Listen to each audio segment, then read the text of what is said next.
Hey guys, welcome you all. कैसे हैं आप सभी class 12th student? Welcome you all in final video of chapter 2 solution. Today we are going to discuss about reverse osmosis, abnormal molecular mass and want Hoff factor. So without doing much delay, let's start with the reverse osmosis. Reverse osmosis, the direction of osmosis can be reversed. कह रहे कि अगर osmosis के direction को reversed कर दे pressure लगा करके solution side में, ताकि सॉल्यूशन से जो है प्योर सॉल्वेंट हमारा निकल पाए, तो इसके लिए हम डेफिनेशन जो है नॉर्मल वे में कहते हैं कि the direction of osmosis can be reversed if pressure larger than osmotic pressure is applied. Pressure larger than osmotic pressure is applied to the solution side, solution side. Now the pure solvent flow out of solution. जो pure solvent होगा वो solution से flow होकर के बाहर की तरफ निकल जाएगा थ्रू द एसपीएम को पार करके। This phenomenon is called reverse osmosis. तो ये प्रोसेस क्या कहलाएगा हमारा? Reverse osmosis. रिवर्स ऑस्मोसिस आपने बहुत फेमिलियर है, घर में सुना होगा अपने आरओ सिस्टम। होता क्या एक्चुअली, आरओ सिस्टम में भी कुछ ऐसा ही मैकेनिज्म वर्क करता है। जैसे मान लीजिए कि ये टैंक है हमारा, इसमें सॉल्ट वाटर है, जो सॉल्टी वाटर आप कहते हैं नॉर्मली, और यहाँ पर एक पिस्टन है, पिस्टन से प्रेशर लग रहा है इस वाटर के ऊपर। तो जो प्रेशर लग रहा है वो ऑस्मोटिक प्रेशर से लार्जर है। ऑस्मोटिक प्रेशर से लार्जर होने का मतलब क्या हुआ कि यहाँ पर एक एसपीएम है। एसपीएम क्या करता है, इस सॉल्ट वाटर से प्योर सॉल्वेंट को पास होने नहीं देता है, उतना प्रेशर लग रहा है। तो यदि जो प्रेशर लग रहा है उसका प्रेशर जो है वो ज्यादा हो जाए, यानी पिस्टन का प्रेशर जो है पाई से, यानी जो एसपीएम इस पे लगा रहा है उस प्रेशर से ज्यादा प्रेशर ये अप्लाई कर दे, तो क्या होगा, इधर से जो सॉल्वेंट है वो फ्रेश वाटर की तरफ मूव करना स्टार्ट करेगा, यानी प्योर सॉल्वेंट इससे फ्लो करके इसमें आ जाएगा एसपीएम के थ्रू। जब यहां से आ जाएगा तो यहां से वाटर आउटलेट करके वाटर हम कलेक्ट कर लेते हैं। तो इसी प्रिंसिपल पे रिवर्स ऑस्मोसिस प्रिंसिपल यानी आरओ सिस्टम जो है हमारा यही है। तो इस तरह से हम इसे समझ सकते हैं। क्या है ये हमारा? रिवर्स ऑस्मोसिस सिस्टम, यानी the direction of osmosis can be reversed. Osmosis के डायरेक्शन को रिवर्स कर सकते हैं if the pressure larger than osmotic pressure is applied. Osmotic pressure से ज्यादा प्रेशर अगर हम अप्लाई करते हैं सॉल्यूशन साइड में, now the pure solvent flow out of solution, तो आउट सॉल्यूशन से प्योर सॉल्वेंट बाहर निकल आएगा, किसके थ्रू? एसपीएम के थ्रू, क्योंकि हमने प्रेशर क्या किया, ऑस्मोटिक प्रेशर से ज्यादा प्रेशर उस पर हमने अप्लाई कर दिया। तो इस तरह से क्या हो जाता है, हमें प्योर सॉल्वेंट यानी वाटर जो है फ्रेश वाटर मिल जाता है सलाइन वाटर के केस में। तो ये तो हो गया हमारा क्या, रिवर्स ऑस्मोसिस। अब हम एक छोटा सा टर्म यहीं पे बात करेंगे कि abnormal molecular mass.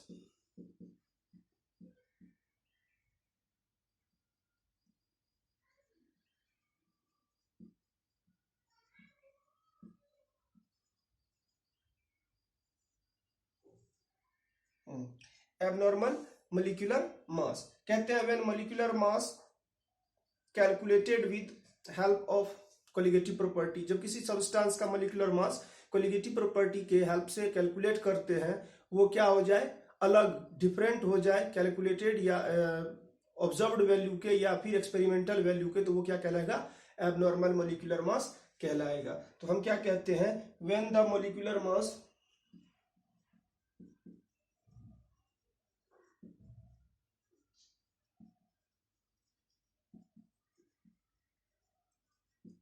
calculated, when the molecular mass calculated with the help of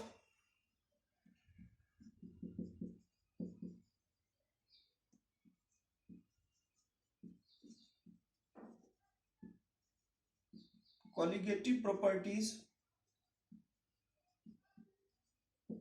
colligative property,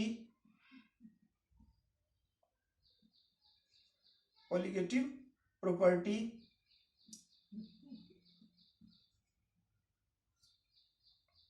is different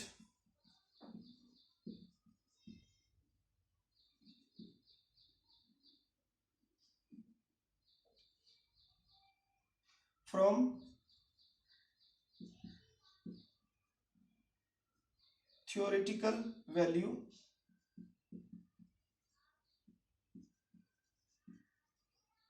जो थ्योरेटिकल वैल्यू होता है या थ्योरेटिकल मॉलिक्यूलर मास होता है, थ्योरेटिकल मॉलिक्यूलर मास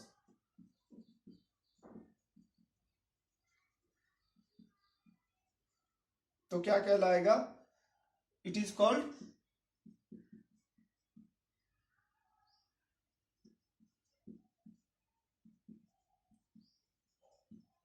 एबनॉर्मल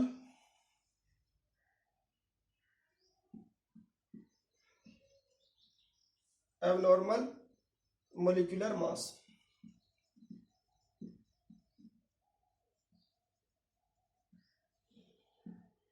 कहने का मतलब क्या सीधा है, जब कोई भी जो सब्सटेंस है, कोई भी जो सिस्टम है आपका, या कोई भी सब्सटेंस के मॉलिक्यूलर मास है, यदि आप उसको with the help of colligative property calculate करते हैं और जो उनके थ्योरेटिकल डेटा दिए हुए हैं वो उन दोनों में जो भी चेंजेस आ जाएंगे, अगर वो डिफरेंट हो जाए, यानी कि जो कोलिगेटिव प्रॉपर्टी से मोलर मास हमने कैलकुलेट किया है और जो क्या है आपका थ्योरेटिकल मॉलिक्यूलर मास पहले से है हमारे पास, उन दोनों में जो डिफरेंस होगा वो क्या कहलाएगा? Abnormal molecular mass. क्योंकि वो दोनों अगर सेम हो जाता तो एबनॉर्मल नहीं होगा, फिर तो इसका मतलब वो नॉर्मल है।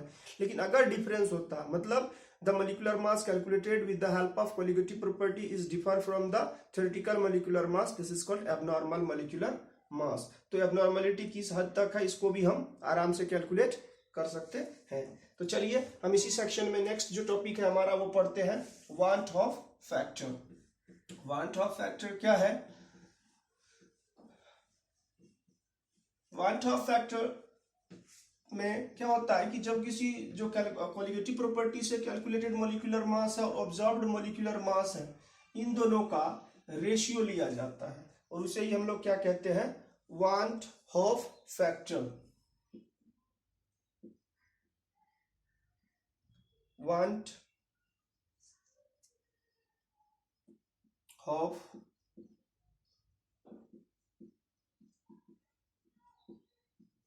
फैक्टर। तो वांट ऑफ फैक्टर जिसको हम क्या करते हैं, आई से रिप्रेजेंट करते हैं। आई, ये क्या होता है? The ratio of observed value of colligative property to the theoretical value. Ratio of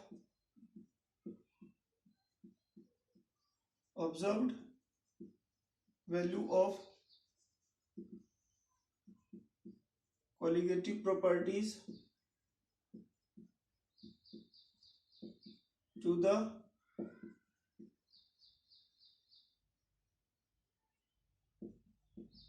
theoretical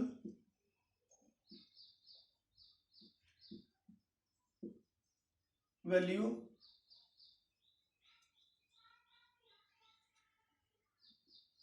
of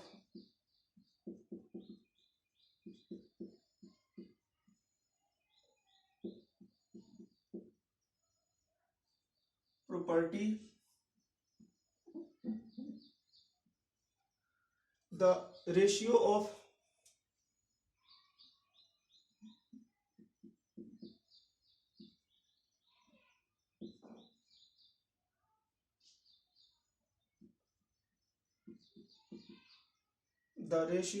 observed value of colligative property to the theoretical value of colligative property क्या कहलाता है आपका?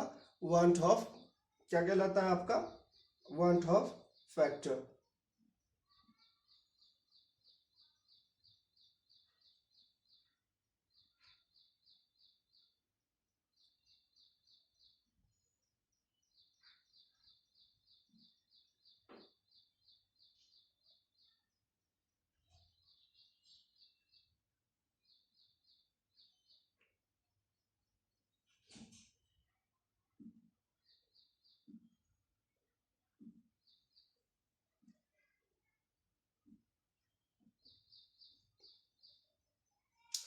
तो इसको हम ऐसे एक्सप्रेस कर सकते हैं, आई इक्वल टू जो वांट ऑफ फैक्टर है, ऑब्जर्व्ड वैल्यू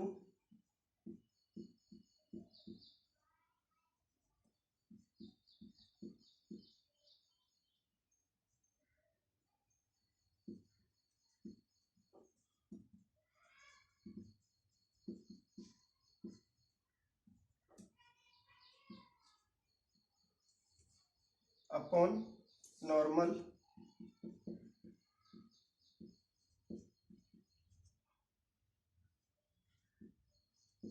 कैलकुलेटेड जिसको बोलते हैं,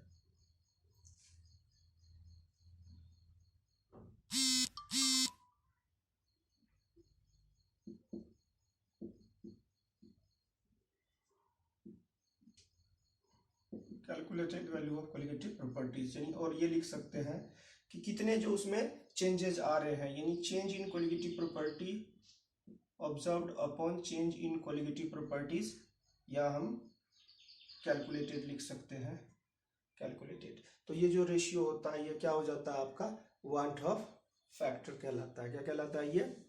वांट ऑफ फैक्टर। इसको कई तरीके से और आप जो है एक्सप्रेस कर सकते हैं। Want of factor can be express more than that way. तो जैसे लोअरिंग ऑफ वेपर प्रेशर के लिए क्या हो जाएगा,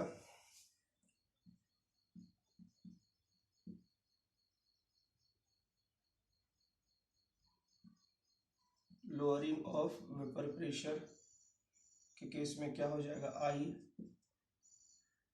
का value I equal to delta P observe upon delta P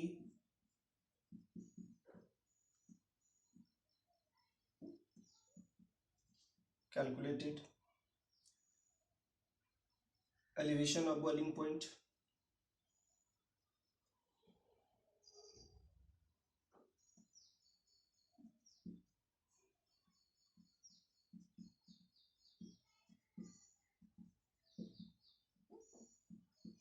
I equal to क्या हो जाएगा, डेल्टा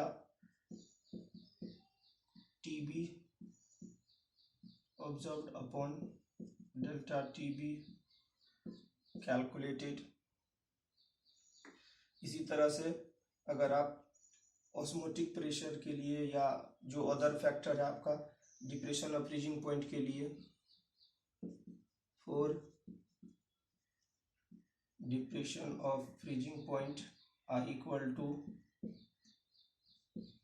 अब फ्रीजिंग पॉइंट के लिए टी एफ लिखते आ रहे हैं आप, delta T F observed upon delta T F calculated. ये वैल्यू हो जाएंगे। अगर हम कोलिगेटिव प्रॉपर्टी में ऑस्मोटिक प्रेशर के लिए बात करें तो क्या हो जाएगा,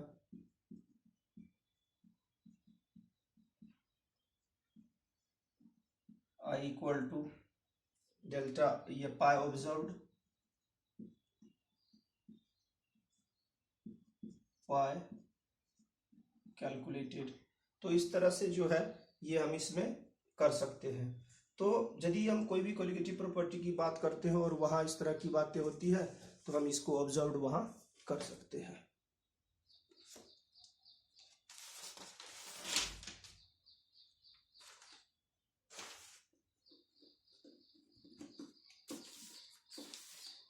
तो चलिए इसके बाद हम थोड़ी सी बात और जानते हैं, थोड़ी थोड़ी चीजें जो कि हमें इंपॉर्टेंट टर्म्स है हमारे लिए।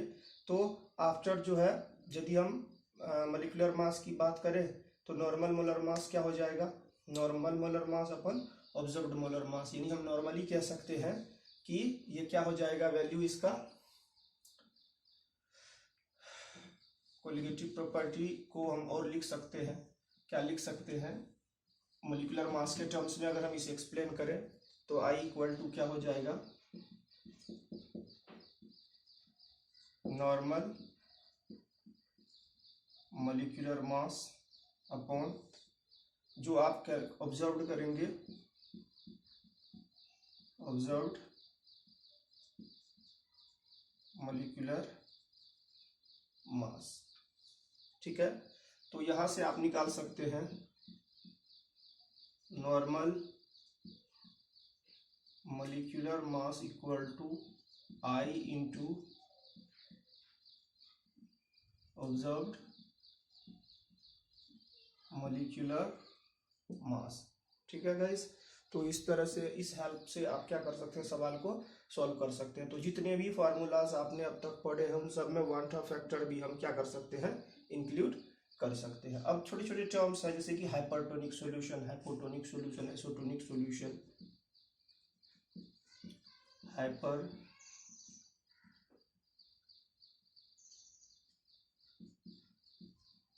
टोनिक, हाइपोटोनिक, आइसोटोनिक, ये 3 तरह के सॉल्यूशन के बारे में भी हम बात करने वाले हैं।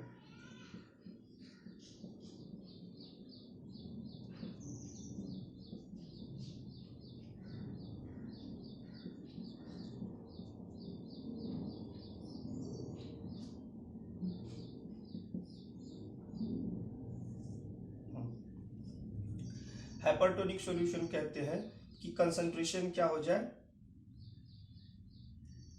Concentration is higher than solute separating from SPM. तो अगर कंसंट्रेशन, हायर कंसंट्रेशन के लिए हम लोग हाइपरटोनिक कहेंगे, लोअर हायर कंसंट्रेशन,